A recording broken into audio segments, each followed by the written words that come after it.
ಜೈ ಶ್ರೀರಾಮ್. ಇವತ್ತಿನ ದಿವಸನೂ ದೀಪಾವಳಿ ಅಂತಾನೆ ಹೇಳ್ಬೋದು. ಪಟಾಕಿ ಕೇಳಿಸ್ತಿದೆಯಾ ಸದ್ದು? ಇವತ್ತಿನ ದಿವಸ ಜನವರಿ 22ನೇ ತಾರೀಕು 2024 ದ್ವಾದಶಿ. ಇವತ್ತಿನ ದಿವಸ ಅಯೋಧ್ಯೆಯಲ್ಲಿ ರಾಮನ ಆಗಮನ ಆಗಿದೆ, ಪ್ರಾಣ ಪ್ರತಿಷ್ಠಾಪನೆ ಆಗಿದೆ. ಎಂಥ ಒಳ್ಳೆ ದಿವಸ ಅಲ್ವಾ?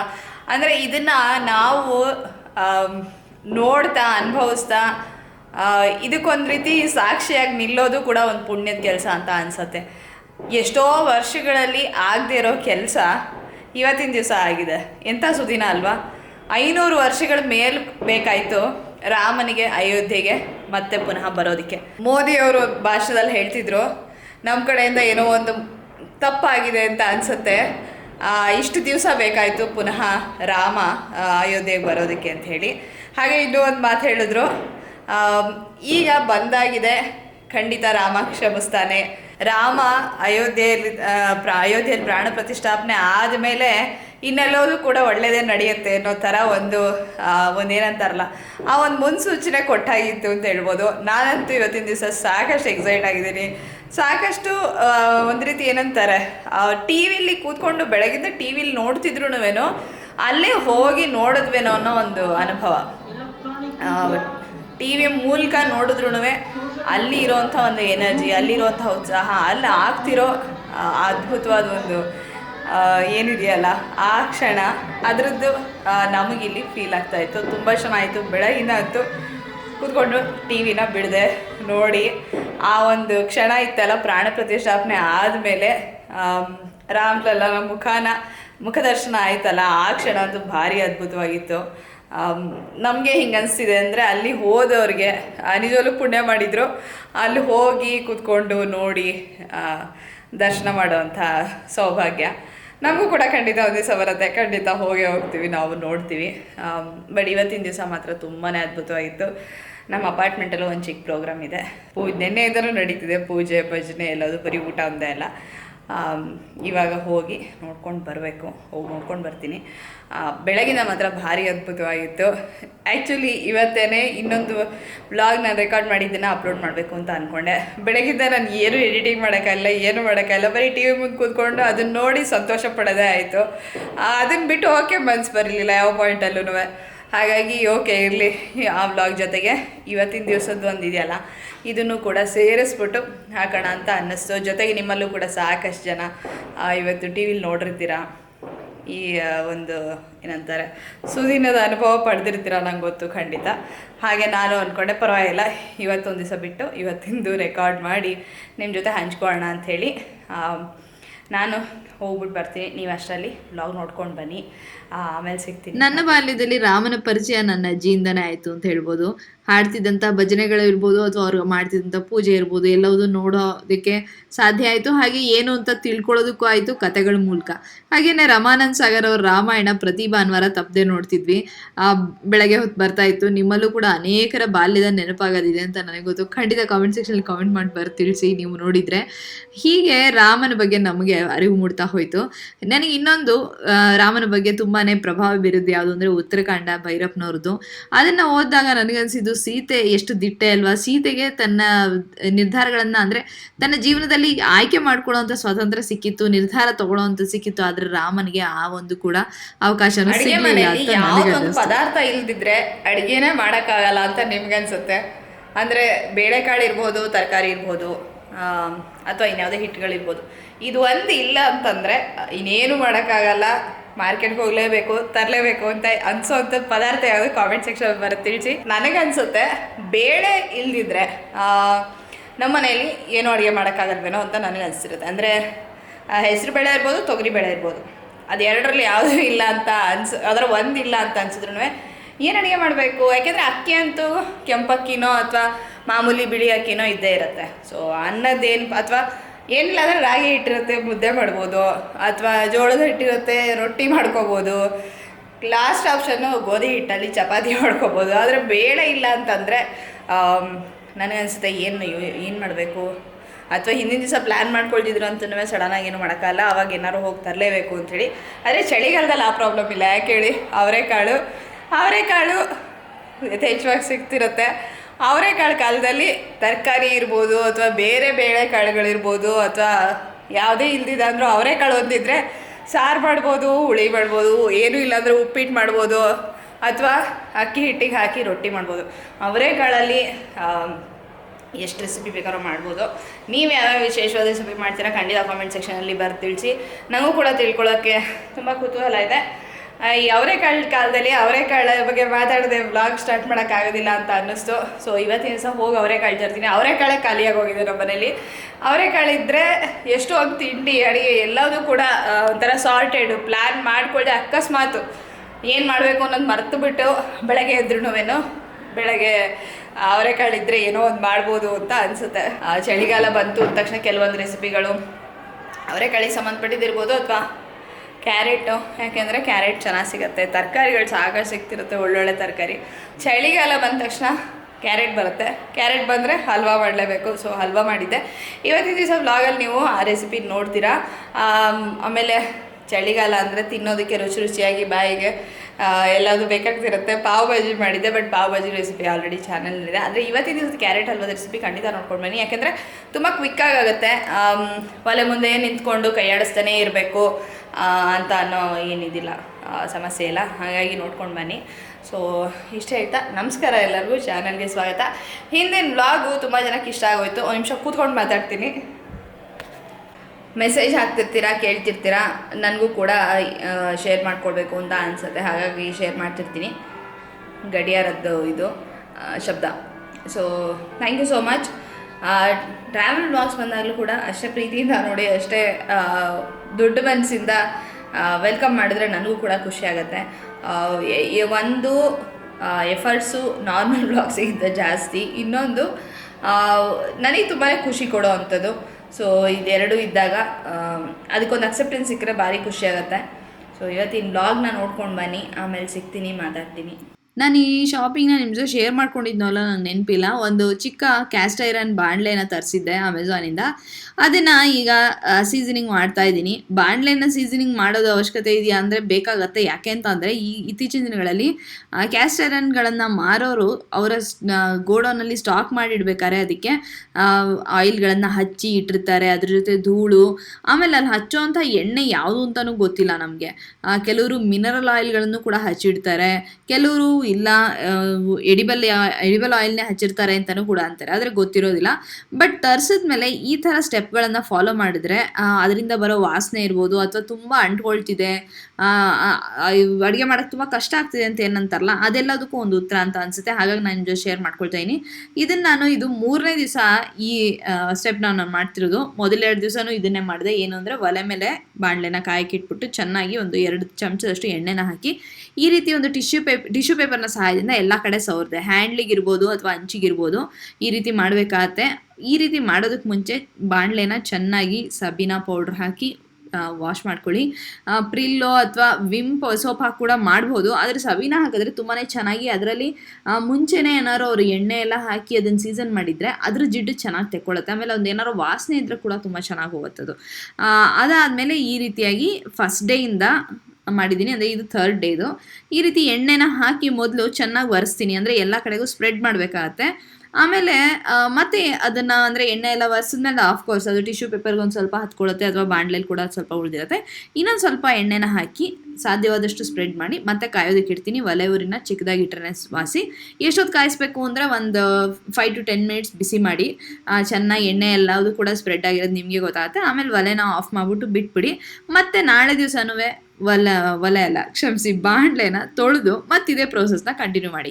ಈ ರೀತಿ 3 ದಿವಸ ಮಾಡಿದ್ರೆ ಸಾಕು. ಅವಾಗ ಏನಾಗುತ್ತೆ, ಹಾಗೆ ಮಾಡಿದಾಗ ಅದರಲ್ಲಿರುವಂಥ ಒಂದು ವಾಸನೆ ಹೊಟ್ಟೋಗ್ಬಿಡುತ್ತೆ. ಆಮೇಲೆ ಏನಾದ್ರು ಗ್ರೀಸ್ ಆಗಿದ್ರೆ ಹೊಟ್ಟೋಗುತ್ತೆ, ಅಥವಾ ತುಕ್ಕು ಹಿಡಿದು ಅದರದ್ದೇನಾರು ರಸ್ಟಿಂದ ಅಂಶ ಇರುತ್ತಲ್ಲ ಅದು ಕೂಡ ಚೆನ್ನಾಗಿ ಹೊಟ್ಟೋಗ್ಬಿಟ್ಟು ಬಾಣಲೆ ತುಂಬಾ ಕ್ಲೀನ್ ಆಗುತ್ತೆ. ಆಮೇಲೆ ವಾಸನೆ ಇರೋದಿಲ್ಲ, ಅಡುಗೆ ಮಾಡೋದಕ್ಕೆ ರೆಡಿ ಆಗುತ್ತೆ. ಈ ರೀತಿಯಾಗಿ ಸ್ಟೆಪ್ಸ್ನ ಫಾಲೋ ಮಾಡ್ಬೋದು. ನಿಮ್ಗೆ ಇದು ಹೆಲ್ಪ್ಫುಲ್ ಆಗಿದೆ ಅಂತ ಅಂದ್ಕೊಳ್ತೀನಿ. ಸೊ ಬೆಳಗಿನ ಸಮಯದಲ್ಲಿ ನಾನು ಪಾವ್ ಭಾಜಿ ಮಾಡ್ತೀನಿ, ಸುಮಾರು ಒಂದು 11:30-12 ಆಗಿರ್ಬೋದು. ಇದು ಮಾಡಿ ಇಟ್ಬಿಟ್ರೆ ಅಕಸ್ಮಾತ್ ಸಂಜೆ ಹೊತ್ತಿಗೆ ತಿನ್ನಬೇಕು ಅನ್ಸಿದ್ರೆ, ಯಾವಾಗ ತಿನ್ನಬೇಕು ಅನ್ಸಿದ್ರು ರೆಡಿ ಇದ್ದರೆ ಜಸ್ಟ್ ಆ ಬನ್ನೆ ಪಾವ್ ಏನಿರುತ್ತಲ್ಲ ಅದನ್ನು ನಾವು ಕಾವಲಿ ಮೇಲೆ ರೋಸ್ಟ್ ಮಾಡಿಕೊಂಡು ತಿನ್ಬೋದು ಅಂತ ಹೇಳಿ ಪುರ್ಸೊತ್ತಾಗಿದ್ದೆ ಮಧ್ಯಾಹ್ನದ ಸಮಯದಲ್ಲಿ. ಹಾಗಾಗಿ ಮಾಡ್ಬೇಡ ಅಂತೇಳಿ ಪಾವ್ ಭಾಜಿ ಮಾಡ್ತೀನಿ. ಇದ್ರ ರೆಸಿಪಿ ಚಾನಲ್ನಲ್ಲಿದೆ, ಖಂಡಿತ ನೀವು ನೋಡ್ಕೊಂಡು ಬನ್ನಿ ನಿಧಾನಕ್ಕೆ. ಇವಾಗ ಹೆಂಗೋ ಹೂಕೋಸು ಸಿಗ್ತಿರುತ್ತೆ, ಆಮೇಲೆ ಫ್ರೆಶ್ ಆಗಿ ಬಟಾಣಿ ಬರ್ತಿರುತ್ತೆ. ಈ ಟೈಮಲ್ಲಿ ಮಾಡೋದಕ್ಕೆ ಚೆನ್ನಾಗಿರುತ್ತೆ. ಆಮೇಲೆ ಚಳಿಗಾಲದಲ್ಲಿ ಕೂಡ ಈ ಥರದ್ದೆಲ್ಲ ರುಚಿ ರುಚಿಯಾಗಿ ತಿನ್ನೋಕ್ಕೂ ಕೂಡ ಇಷ್ಟ ಆಗುತ್ತೆ. ಟೊಮ್ಯಾಟೊ ಮತ್ತು ಈರುಳ್ಳಿ, ಒಂದು 2 ಈರುಳ್ಳಿ, ಒಂದು 4-5 ಟೊಮ್ಯಾಟೊನ ನಾನು ಮಸಾಲೆ ರೆಡಿ ಮಾಡ್ಕೋತಾ ಇದ್ದೀನಿ. ಆಮೇಲೆ ಇಲ್ಲಿ ಕುಕ್ಕರಲ್ಲಿ ಹೂಕೋಸು, ಆಲೂಗೆಡ್ಡೆ, ಕ್ಯಾರೆಟು, ಆಮೇಲೆ ಇನ್ನೇನು ಹಾಕಿದ್ದೆ, ಅಷ್ಟೇ. ಅದನ್ನು ನಾನು ಒಂದು 3-4 ವಿಸಿಲ್ ಕೂಗಿಸ್ಕೊಂಡಿದ್ದೆ. ಯಾಕಂದರೆ ಚೆನ್ನಾಗಿ ಮೆತ್ತಗಾಗಬೇಕು, ಇಲ್ದೇ ನಮಗೆ ಅದನ್ನು ಮತ್ತೆ ಕೈಯಲ್ಲಿ ನುರಿಯೋಕ್ಕಾಗಲ್ಲ, ಕಷ್ಟ ಆಗುತ್ತೆ. ಹಾಗಾಗಿ ಒಂದು 3-4 ವಿಸಿಲ್ ಕೂಗ್ಸಿದ್ರೂ ತೊಂದರೆ ಇಲ್ಲ. ಹೂಕೋಸು ತೊಗೋಬೇಕಾದ್ರೆ ಯಾವಾಗಲೂ ಚಿಕ್ಕ ಸೈಜಿನ ಹೂಕೋಸನ್ನು ತೊಗೊಳ್ಳಿ, ದಪ್ಪದ್ದು ತೊಗೋಬೇಡಿ. ಅದನ್ನು ನಾನು ನಿಮಗೆ ತೋರಿಸ್ತಿದ್ದು. ದಪ್ಪದ್ದು ತೊಗೊಂಡ್ರೆ ಸ್ವಲ್ಪ ಅಂದರೆ ರುಚಿ ಕಡಿಮೆ ಅಂತ ನನಗೆ ಅನಿಸುತ್ತೆ. ಅಂದರೆ ಅದು ಬಲ್ತಂಗಾಗಿರುತ್ತಲ್ಲ, ಅದು ರುಚಿ ಅಷ್ಟು ಚೆನ್ನಾಗಿ ಅನಿಸೋದಿಲ್ಲ. ಸ್ವಲ್ಪ ಚಿಕ್ಕ ಸೈಜ್, ತುಂಬಾ ಚಿಕ್ಕ ಸೈಜ್ ಅಲ್ಲ, ಸ್ವಲ್ಪ ಮೀಡಿಯಮ್ ಸೈಜು ಅಂತ ಕೂಡ ಹೇಳ್ಬೋದು. ಇವಾಗೆಲ್ಲ ದೊಡ್ಡ ಬರ್ತಿರುತ್ತೆ. ದೊಡ್ಡದು ಅಷ್ಟು ನನಗೇನೋ ರುಚಿಯಿಂದ ಅನಿಸೋದಿಲ್ಲ. ಬೇಕಾದ್ರೆ ನೀವು ಗೋಬಿ ಮಂಚೂರಿ ಎಲ್ಲ ಮಾಡ್ತೀರಾ ಅಂದರೆ ದೊಡ್ಡ ಸೈಜಿನ ಗೋಬಿನ ತೊಗೊಂಡ್ರೆ ಚೆನ್ನಾಗಿರುತ್ತೆ, ಹೂಕೋಸನ್ನ. ಈ ಥರ ಪಾವ್ ಭಾಜಿಗಿರ್ಬೋದು, ಅಥವಾ ಬೇರೆ ಏನೇ ಇರ್ಬೋದು, ಅಂದರೆ ಪಲ್ಯ ಅಥವಾ ಆಲೂ ಗೋಬಿ ಇದೆಲ್ಲ ಮಾಡ್ತೀರಾ ಅಂತಂದಾಗ ಒಂದು ಮೀಡಿಯಮ್ ಸೈಜು ಅಥವಾ ಪುಟ್ ಸೈಜಿನ ತೊಗೊಂಡ್ರೆ ತುಂಬ ರುಚಿಯಾಗಿರುತ್ತೆ, ತುಂಬ ಚೆನ್ನಾಗಿರುತ್ತೆ. ಆಮೇಲೆ ಒಗ್ಗರಣೆಯಲ್ಲಿ ಅದನ್ನು ಬೇಯಿಸ್ಬೇಕಾದ್ರೂ ಕೂಡ ತುಂಬ ಬೇಗ ಬೆಂದು ಹೋಗುತ್ತೆ. ದೊಡ್ಡದಾಗಿದ್ದರೆ ಸ್ವಲ್ಪ ಬಲ್ತಂಗಾಗಿರುತ್ತಲ್ಲ, ಒಗ್ಗರಣೆಯಲ್ಲಿ ಬೇಯೋದು ಕೂಡ ಕಷ್ಟ ಆಗುತ್ತೆ. ಸೊ ಎಲ್ಲದನ್ನು ತರಕಾರಿನ ಈ ರೀತಿ ಇದು ಮ್ಯಾಶ್ ಮಾಡೋದು ಇದೆಲ್ಲ ಇದರಲ್ಲಿ ಮಾಡಿ ಇಟ್ಕೊಂಡಿದ್ದೀನಿ.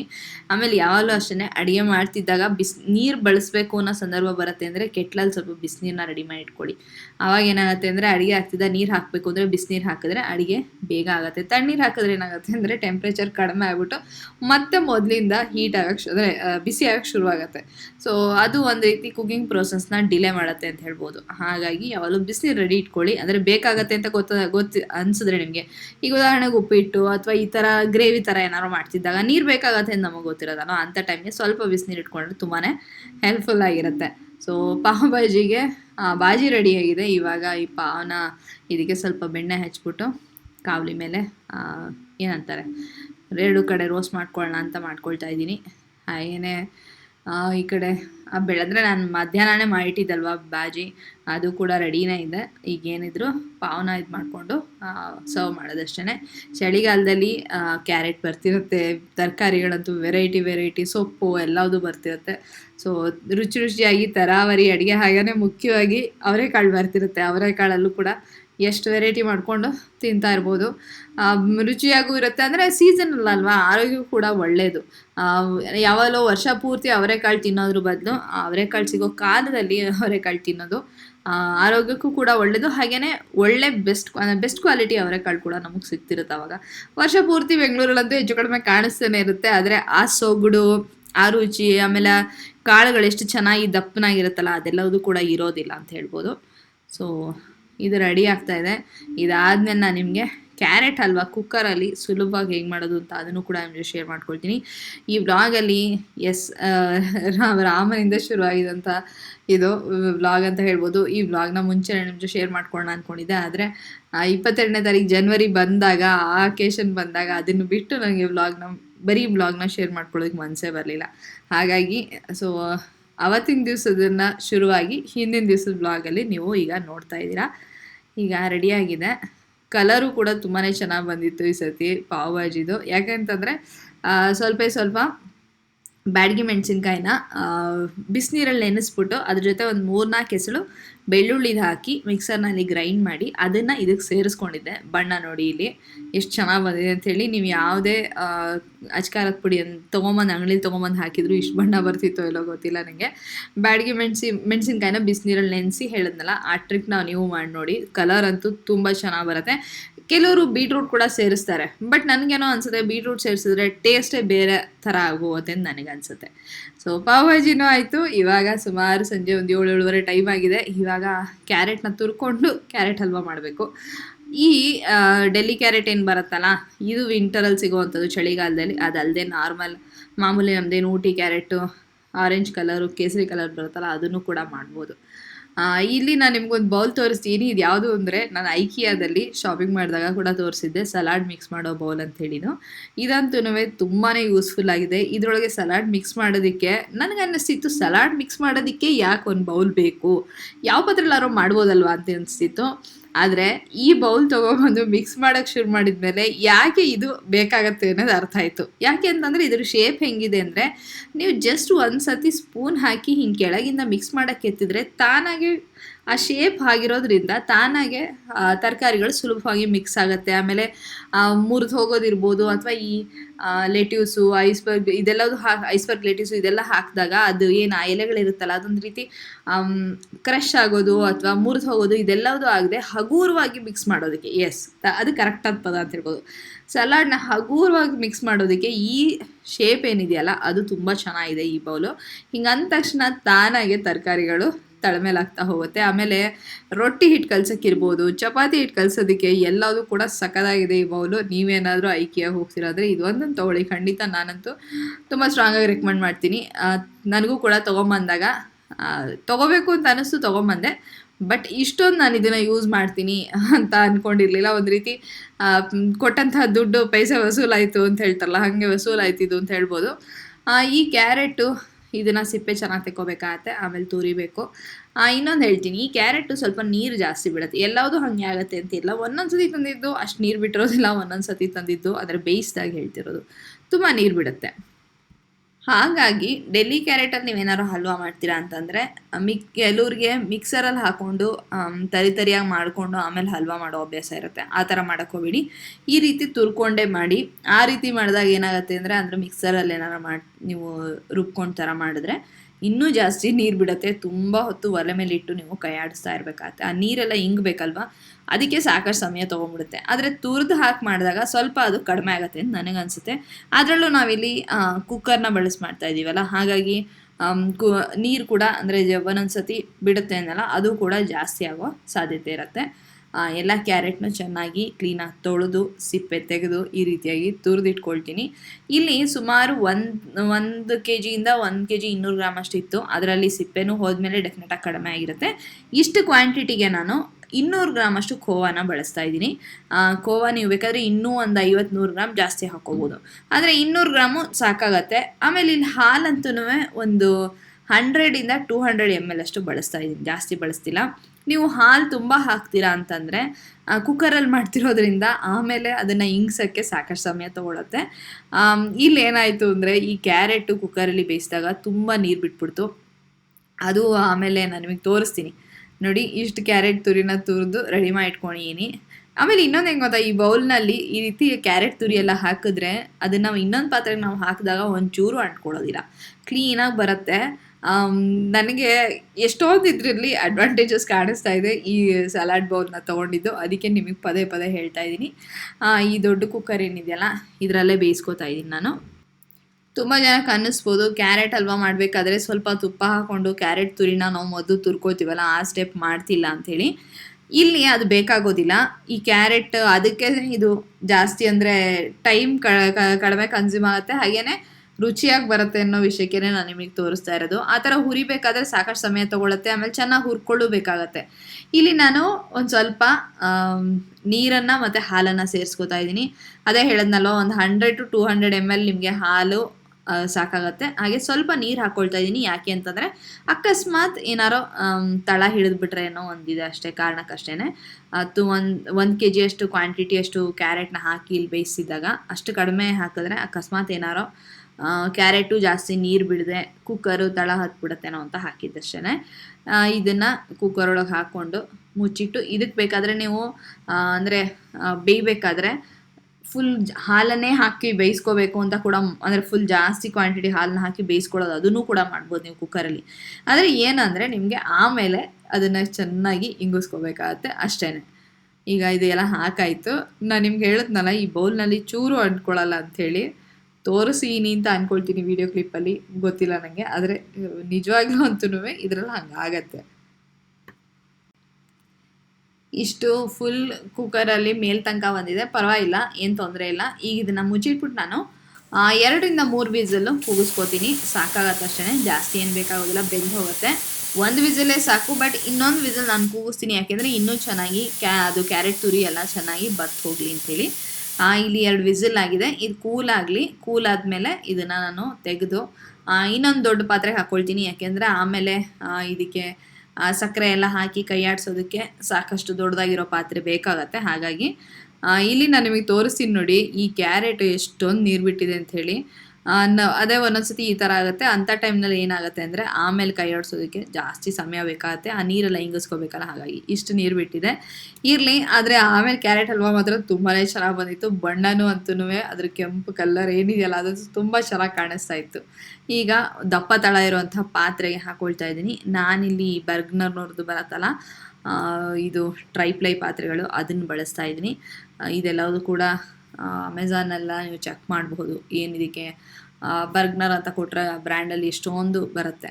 ಸೊ ಈ ಪಾತ್ರೆ ಅಂತೂ ನಿಮ್ಮಲ್ಲೇ ನೀವು ನನ್ನನ್ನು ಮೊದಲಿಂದ ನೋಡ್ತೀರಾ ಅಂದರೆ ಗೊತ್ತಿರುತ್ತೆ ಎಷ್ಟು ಹಳೆಯದು ಅಂಥೇಳಿ. ಅಂದರೆ ಮಿನಿಮಮ್ 3-4 ವರ್ಷ ಅಂತೂ ಆಗಿದೆ ಅಂತ ಹೇಳ್ಬೋದು. ಈಗ ಇದಕ್ಕೆ ರುಚಿಗೆ ತಕ್ಕಷ್ಟು ಸಕ್ಕರೆನ ಕೂಡ ಸೇರಿಸ್ಕೋತೀನಿ.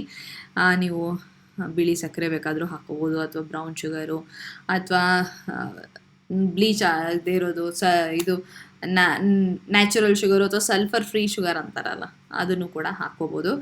ಜಾಸ್ತಿ ಏನು ಇಲ್ಲಿ ಅಂದರೆ ಕ್ಯಾರೆಟಲ್ಲೇ ಒಂದು ಸಿಹಿ ಅಂಶ ಇರುತ್ತೆ, ತುಂಬ ಏನು ಸಕ್ಕರೆ ಹಾಕೋಬೇಕಾಗಿಲ್ಲ. ನಾನು ಇಲ್ಲಿ ಸುಮಾರು ಒಂದು 2 ಕಪ್ಪಷ್ಟು ಸಕ್ಕರೆನ ಹಾಕೊಳ್ತಾ ಇದ್ದೀನಿ. ಈ ನೀರನ್ನು ಇಂಗಿಸ್ಬಿಟ್ಟು ಹಾಕೋಬೋದಿತ್ತು, ಆದರೆ ನಾನೇನು ಮಾಡಿದೆ ಅಂದರೆ ಸಕ್ಕರೆದು ಹಾಕಿದಾಗಲೂ ನೀರು ಬಿಡುತ್ತಲ್ವ, ಅದಕ್ಕೆ ಒಟ್ಟಿಗೆ ಸಕ್ಕರೆ ಹಾಕ್ಬಿಟ್ಟು ಇಂಗ್ಸಕ್ಕೆ ಶುರು ಮಾಡೋಣ ಅಂತ ಈ ರೀತಿ ಮಾಡಿದೆ. 2 ಕಪ್ಪಷ್ಟು ಸಕ್ಕರೆನ ಹಾಕ್ಕೊಂಡಿದ್ದೀನಿ. ಅಫ್ಕೋರ್ಸ್ ಇದಕ್ಕೆ ಡ್ರೈ ಫ್ರೂಟ್ಸ್ ಬೇಕಾಗುತ್ತೆ, ದ್ರಾಕ್ಷಿ, ಗೋಡಂಬಿ, ಬಾದಾಮಿ ಎಲ್ಲದನ್ನು ಸಣ್ಣಗೆ ಕಟ್ ಮಾಡಿ ಇಟ್ಕೋಬಹುದು. ತುಪ್ಪದಲ್ಲಿ ಹುರಿದಿಟ್ಕೊಂಡ್ರೆ ಅದು ಕೂಡ ಕೆಲಸ ಆಗೋಗುತ್ತೆ. ನಾನು ನಿಮ್ಗೆ ಅದನ್ನ ಇಲ್ಲಿ ತೋರಿಸಿಲ್ಲ, ಅದು ಸಾಮಾನ್ಯ ಎಲ್ಲರೂ ಮಾಡುವಂಥದ್ದು, ಅದನ್ನು ತೋರಿಸುವಂಥದ್ದು ಇಲ್ಲ. ಈಗ ಈ ನೀರು ಏನಿದೆಯಲ್ಲ ಇದನ್ನು ಚೆನ್ನಾಗಿ ಇಂಗಿಸ್ಬೇಕಾಗತ್ತೆ. ಮೀಡಿಯಮ್ ಟು ಹೈ ಫ್ಲೇಮ್ ಇಟ್ಕೊಂಡು ಪಾತ್ರೆ ಮುಂದೆ ಇದ್ದು ಕೈ ಆಡಿಸ್ಕೊಂಡು ಇಂಗಿಸ್ಕೋಬೋದು. ಆವಾಗ ತಳ ಕೂಡ ಹತ್ತೋದಿಲ್ಲ, ನೀರು ಚೆನ್ನಾಗಿ ಇಂಗಿ ಎಲ್ಲ ಹೊಟ್ಟೋಯ್ತು. ಈಗ ಹಲ್ವಾ ತಯಾರಾಗಿದೆ. ಈಗ ಇದಕ್ಕೆ ನೆಕ್ಸ್ಟ್ ಸ್ಟೆಪ್ ಏನು ಅಂದರೆ ಖೋವಾ ಹಾಕೋದು.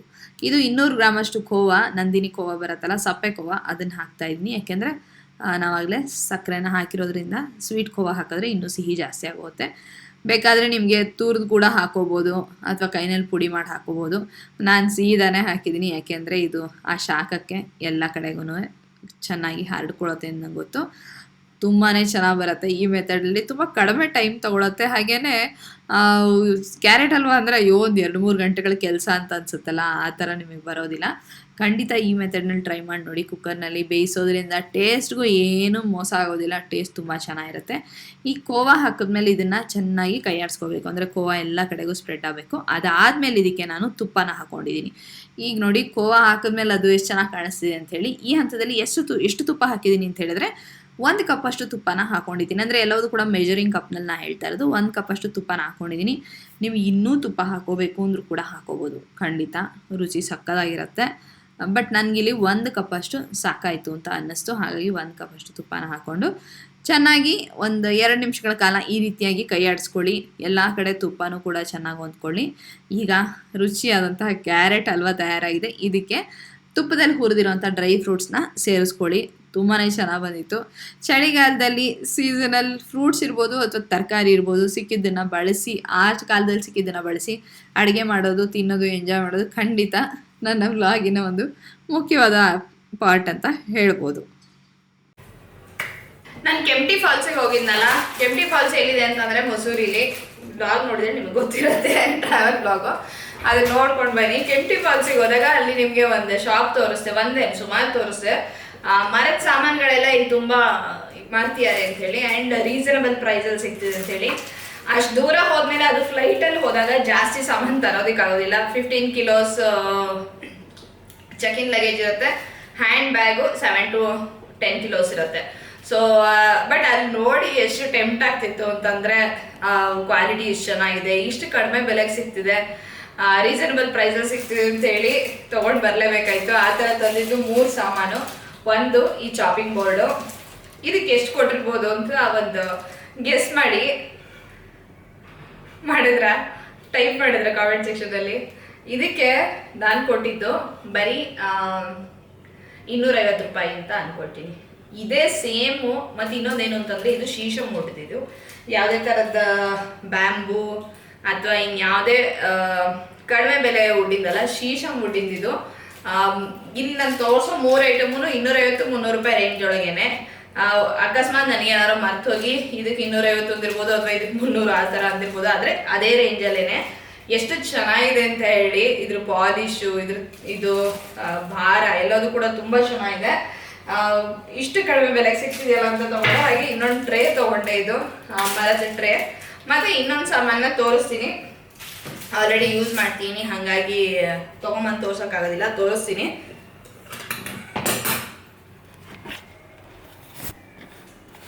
ಅದ್ಯಾವುದು ಅಂತ ಅಂದರೆ ಇನ್ನೊಂದು ಸಾಮಾನು ಈ ಟ್ರೇ. ಇದು 2 ಈ ಜಾರ್ ಇಟ್ಟಿದ್ದೀನಲ್ಲ, ಈ ಟ್ರೇ ಇದು ಕೂಡ ಒಳಗಡೆ ಈ ಥರ ಚೆನ್ನಾಗಿ ಫಿನಿಶಿಂಗು ಚೆನ್ನಾಗಿದೆ. ಹೊರಗಡೆಯಿಂದ ಈ ರೀತಿ ಏನಂತಾರೆ, ಒಳ್ಳೆ ಮರದ್ದು ಇದನ್ನು ಕಟ್ ಮಾಡಿರೋ ಥರದ್ದು. ಇದು 3 ಹೊತ್ಕೊಂಬರೋಕ್ಕೆ ಕಷ್ಟ ಅಂತಂದ್ರೂ ಆಸೆ ಪಟ್ಟು ತೊಗೊಂಬಂದಿದ್ದು. ಇದು ಮೂರಕ್ಕೂ 250-300 ರೂಪಾಯಿ ಆ ರೇಂಜಲ್ಲೇನೆ. ಅದಲ್ಲದೆ ಚಿಕ್ಕ ಪುಟ್ಟ ಐಟಮ್ಸು ಇನ್ನೂ ಏನೇನೋ ತೊಗೊಂಡ್ರು. ಅಡುಗೆ ಮನೆಗೆ ಸಂಬಂಧಪಟ್ಟಿದ್ದು ಇದು 3 ಇದನ್ನು ತೋರಿಸ್ತಾ ಇದ್ದೀನಿ. ಯಾಕೆಂದರೆ ಎಲ್ಲದೂ ಕೂಡ ಯೂಸ್ ಮಾಡೋಕ್ಕೋ ಅಥವಾ ಶೋ ಪೀಸ್ ತೊಗೊಂಡಿದ್ರೆ ಅದನ್ನ ಇಡೋಕ್ಕೋ ಅದಾಗಿರುತ್ತೆ. ಸೊ ಇನ್ಯಾವಾರು ಕಂಡಾಗ ನೆನಪಾದಾಗ ಹೇಳ್ತೀನಿ. ಆದರೆ ಅಡುಗೆ ಮನೆದು ನಿಮ್ಗಳಿಗೂ ಸುಮಾರು ಜನಕ್ಕೆ ಇಂಟ್ರೆಸ್ಟ್ ಇರುತ್ತಲ್ಲ, ಹಾಗಾಗಿ ಇದು 3ನ ತೊಗೊಂಡೆ. ನೀವು ಆ ವ್ಲಾಗಲ್ಲಿ ನೋಡಿದರೆ ಅಲ್ಲಿ ಸಾಲು ಅಂಗಡಿಗಳೆಲ್ಲ ಇತ್ತು, ಅಲ್ಲಿ ಮಾರ್ತಿದ್ದನ್ನ ಗಮನಿಸ್ಬೋದಲ್ಲಿ. ಸೊ ಇದಿಷ್ಟು ಶಾಪಿಂಗು. ಎಲ್ಲದೂ ಕೂಡ ಒಟ್ಟಿಗೆ ತೋರಿಸೋದಕ್ಕೆ ನಂಗೆ ಕಷ್ಟ ಆಗುತ್ತೆ, ಯಾಕಂದರೆ ಚಿಕ್ಕ ಪುಟ್ಟ ಐಟಮ್ಗಳು 100 ಇಟ್ಟಿರುತ್ತೆ. ಕೆಲವೆಲ್ಲ ಬಳಸ್ಬಿಟ್ಟಿರ್ತೀವಿ, ಕೆಲವೆಲ್ಲ ಯಾರಿಗೋ ಕೊಡಬೇಕು, ಫ್ರೆಂಡ್ಸ್ಗೆ ಅವ್ರಿಗೆ ಅಂತೆಲ್ಲ ತಂದಿರೋದನ್ನು ಕೊಟ್ಟು ಆಗೋಗಿರುತ್ತೆ. ಒಟ್ಟಿಗೆ ಎಲ್ಲದೂ ತಂದು ತೋರ್ಸೋದು ಕಷ್ಟ. ಫಸ್ಟ್ ಆಫ್ ಆಲು ಮರ್ತು ಹೋಗ್ಬಿಟ್ಟಿರುತ್ತೆ, ಯಾಕಂದರೆ 10-12 ದಿವಸ ಟ್ರಾವೆಲ್ ಮಾಡಿದಾಗ ಡೇ 1 ಏನು ತೊಗೊಂಡ್ವಿ ಅಂಥೇಳಿ ವಾಪಸ್ ಬರೋ ಹೊತ್ತಿಗಂತೂ ಮರ್ತೆ ಹೋಗಿರುತ್ತೆ. ಒಂದೊಂದ್ಸತಿ ಅಲ್ಲಿ ತೊಗೊಂಡು ಯೂಸ್ ಮಾಡಿರೋಂಗಾಗಿರುತ್ತೆ. ಶಿಮ್ಲಾ ಅಂತೀನಿ, ಸಾರಿ, ರಿಷಿಕೇಶಲ್ಲಿ ಒಂದು ಗಲ್ಲಿ ಒಳಗೆ ಹಿಂಗೆ ಇಳ್ಕೊಂಡು ಹೋಗ್ತಿದ್ವಲ್ಲ, ಅಲ್ಲಿ ಉಲ್ಲನ್ ಕ್ಯಾಪು, ಸಾಕ್ಸ್ ಇದೆಲ್ಲ ತುಂಬ ಚೆನ್ನಾಗಿ ಸಿಗ್ತಿತ್ತು. ತುಂಬ ಅಲ್ಲೂ ಕೂಡ ರೀಸನಬಲ್ ಪ್ರೈಸಲ್ಲಿ ಸಿಗ್ತಿತ್ತು. ಒಂದು ಕಲರ್ಫುಲ್ ಒಂದು ಟೋಪಿ ತೊಗೊಂಡಿದ್ದೆ, ಅದನ್ನು ಕೂಡ ನೀವು ಬ್ಲಾಗಲ್ಲಿ ನೋಡಿರ್ತೀರ.